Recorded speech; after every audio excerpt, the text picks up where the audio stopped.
Bjpनि कचुगाव मंडल आरो जमद मंडलनि गंनै अफिस जों बेखेवना होदों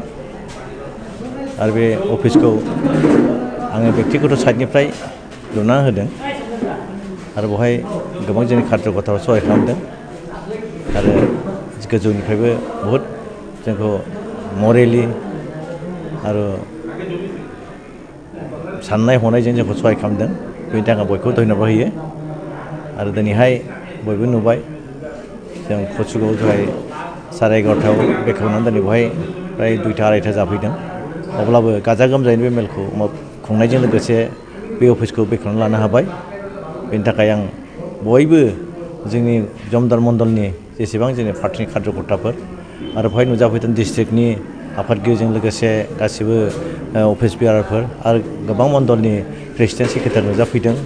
आरो जोंनि गासिबो जमद मंडलनि जेसेबां खार्यकर्ताफोर जेसेबां जों लेंहरदोंमोन नुजाफैदों बेनि थाखाय आं बयखौबो धन्यबाद होदों आरो बे अफिसनि गेजेरजों जों बेखौनो आसा खालामदों फैगोन समाव जों बेवहाय थानानै रायजोनि सिन्था खालामनो हागोन समाजनि सिन्था खालामनो हागोन पार्टिनि सिन्था खालामनो हागोन आरो दिनै बे अफिसखौ मानगोनां जोंनि आसामनि Bjpनि आफादगिरि मुस्रि भबेस कलिता बिथाङा बेखेवना होदों आरो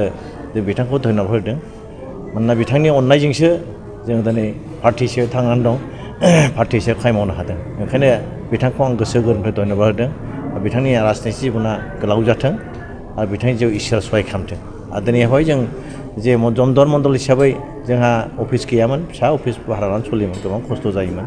जेबो रायज्लायनो मिटिंजोंनो जोंहा उफाय गैयामोन दा दिनैहाय बेखौ जों सिन्था खालामलायनानै बेखौ लुफुंना होबाय बेनि थाखाय आङो बयखौबो बेखौ लुफुंनायाव सहाय खालामनानै धन्यबाद होदों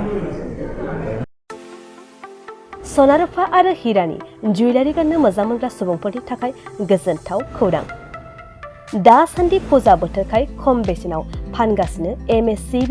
जुवेलार्सआव सना रुफा आरो हिरानि समायना रमायना जोंख्लाबनाय जुवेलारिस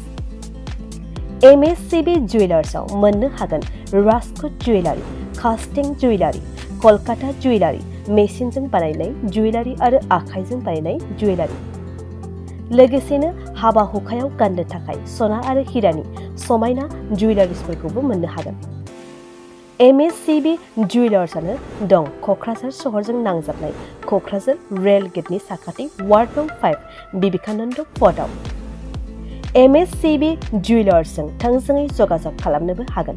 9954273079 जानबुं अनजिमायाव